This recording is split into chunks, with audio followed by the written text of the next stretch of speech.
Hai Sobat Radius, Assalamualaikum warahmatullahi wabarakatuh. Jumpa lagi bersama saya Adis Prasetyo selaku Technical Support di channel Radius Alkindo Elektrik ini. Saya di sini akan mencoba untuk membayar janji saya yang sebelumnya di video HTI Thermal Imager HTI 04 yang ini yang udah lihat kan.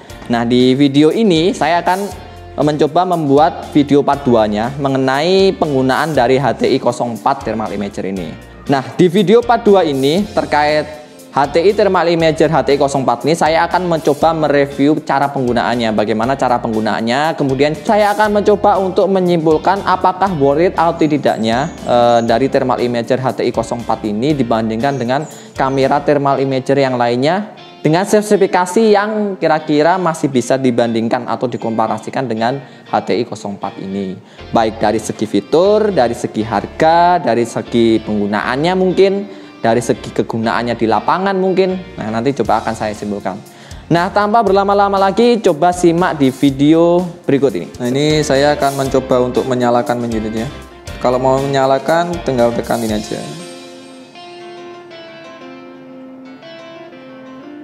Ditekan lama ya hingga muncul display seperti ini. Tunggu loading dulu. Nah, untuk tampilannya seperti ini ya. Ini display 29,1 derajat Celcius itu display senternya sini ya. Spot senternya ini. Nah, untuk emissivity-nya ini 0,95. Ini untuk display baterainya. Ini untuk pelletnya. Dan ini untuk maxnya. Jadi max temperaturnya itu berapa? Ini kan ini ada yang merah ini. Nanti tercatat di sini dan minnya berapa. Kemudian ini untuk display waktunya ini ya. Nah, nanti kalau di display awal ini kalau kita tekan kursor ini atas, ini menunjukkan yang merubah yang tadi, max minnya tadi. Nah, ini keluar sama tidak kan ya. Kalau mau menampilkan spot mana, misalnya spotnya itu pindah-pindah ya. Itu kan ada spot 29, ada 30. Nah, ini tekan bawah. Kalau yang kanan kiri ini untuk pindah-pindah pellets. Nah, ini yang misal blue coach, kalau ini black and white. Nah, ini kalau rainbow. Ini green. Nah, balik lagi. Nah, ini tinggal tekan kursor yang kanan kiri ini aja. Nah, seperti ini. Kalau ini visible image. Nah, kayak gitu. Kalau yang menu ini sama select ini digunakan, kalau select ini back ya. Nanti coba saya tekan menu. Nah, ini ada beberapa menunya. Ini pakai kursor ini kalau misal pindahkan. Image registration, fungsi image untuk merubah color palette-nya, untuk merubah emissivity sama setting. Kalau di menu image ini ada istilahnya gambar-gambar yang sudah pernah saya ambil nanti munculnya ada di sini di menu image ini. Misal ini saya pilih ya. Ini kalau mau milih pilih select aja. Nah, ini kemarin saya mencoba untuk mengukur thermal imagingnya dari laptop. Nah, ini dapat ini kan ya.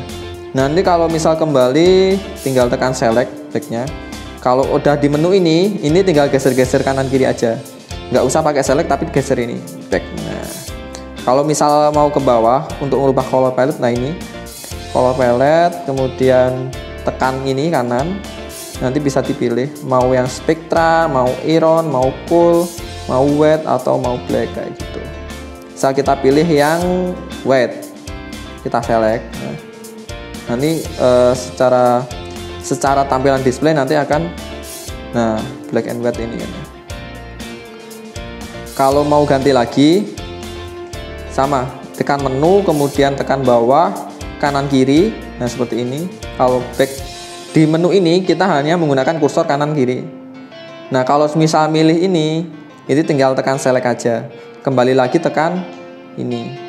Nah, untuk emissivity-nya ini disediakan beberapa ya. Ada matte, ada semi matte, ada semi glossy sama custom. Nah, ini custom kalau misal kita pengen emissivity sesuai dengan apa yang kita inginkan, misal kayak misal C emissivity-nya 0,7 misal kayak gitu. Nanti bisa di custom kayak gitu. Nah, kalau back lagi ke sini. Nah, untuk setting di sini ada beberapa setting, yaitu setting yang saya sebutkan di awal tadi, yaitu auto shutdown. Ini ada no 5 menit sama 20 menit. Kalau intensity ini intensity dari gambar yang mau dijepretnya. Ini ada low, medium, sama high. Kemudian language-nya ada beberapa bahasa, ada 4, English, Chinese, Italian, sama Jerman. Kalau unit derajatnya ini kita mau yang unit derajat Celcius atau Fahrenheit. Saya sih pakainya yang derajat Celcius. Kalau time format ini untuk pengaturan waktu ini ya. Ini mau 24 jam atau pakai AM PM kayak gitu. Kalau set time nanti untuk mengatur waktunya. Standar ya ini kalau ini nih. Kalau spot ini mau kita pakai on atau off. Ini nentukan spot yang tadi ya, yang max min tadi. Ini penentuan spotnya. Nah kalau yang menunya ya cuma ini saja sih. Selebihnya enggak ada. Nah ini kalau misal kembali ke menu utama kita tekan select aja. Nah tekan menu lagi. Nah ini display awal tadi ya, seperti ini.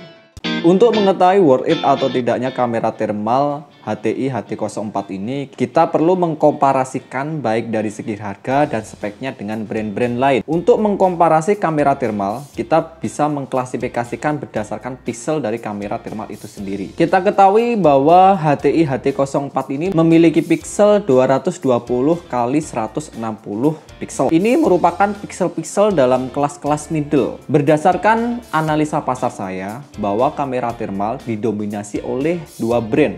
Kalau nggak FLIR, ya Sonel. Untuk kamera thermal FLIR pada pixel middle class ada 2, yaitu 160 x 120 pixel dan 240 x 180 pixel. Saya memilih pixel 160 x 120 untuk saya komparasikan dengan HTI HT04 dan jatuh pada FLIR E5 XT. Dan untuk brand Sonel pada pixel middle class ada ukuran pixel 160 x 120 pixel dan 256 x 192 pixel. Untuk ukuran pixel 160 x 120 pixel ada Sonel KT165 dan ukuran pixel 256 x 192 pixel jatuh pada Sonel KT250. Untuk mengkomparasikan dengan HTI HT04 saya memilih Sonel KT165 dengan pixel 160 x 120 pixel. Jadi kali ini saya akan mengkomparasikan HTI HT04 ini dengan produk Sonel KT165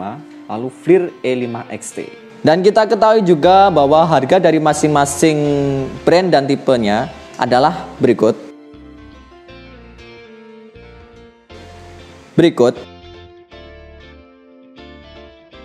Dan berikut. Kalau dari segi harga kita sudah bisa memfokuskan kemana kita harus memilih kan ya. Tentu yang lebih murah itu yang menjadi pilihan. Tetapi kita harus tahu juga kira-kira dengan harga sekian kita dapat apa saja.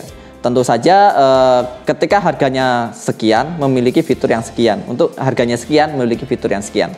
Untuk HTI HT04 sendiri kita tahu fiturnya apa saja seperti berikut ini.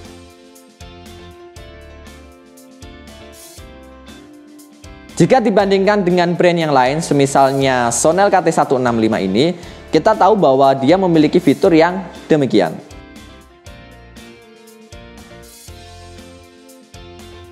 Dan untuk brand FLIR tipe E5 XT, kita tahu fiturnya adalah demikian.